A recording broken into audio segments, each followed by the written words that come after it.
Engineer Ishaq হোসেনকে অবিলম্বে শপথ গ্রহণ ও দায়িত্ব প্রদানের দাবিতে গণ অবস্থান কর্মসূচি আয়োজনের পাশাপাশি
আমাদের আন্দোলনের সাথে আমাদের অবস্থান কর্মসূচির সাথে একাত্মতা পোষণ করেছেন বাংলাদেশ জাতীয়তাবাদী মুক্তিযোদ্ধা দল কেন্দ্রীয় কমিটির সাংগঠনিক সম্পাদক সোহেল মিয়া মোহাম্মদ আনোয়ার।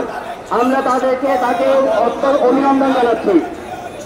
আমাদের মাঝে উপস্থিত হয়েছেন ঢাকা সিটি কর্পোরেশনের সম্মানিত মেয়র মুক্তিযোদ্ধা সাবেক হোসেন প্রকাশ দলের প্রতি সহযোগী সেলিম খানের সাহেবের সুযোগ্য সন্তান জনাব মোহাম্মদ সেন্টু ভাই, যুগ্ম সাধারণ সম্পাদক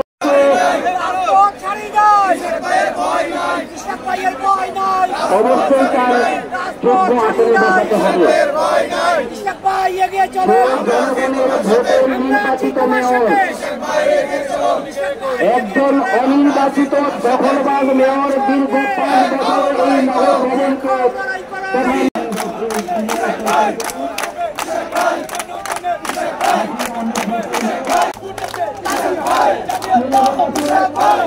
আমাদের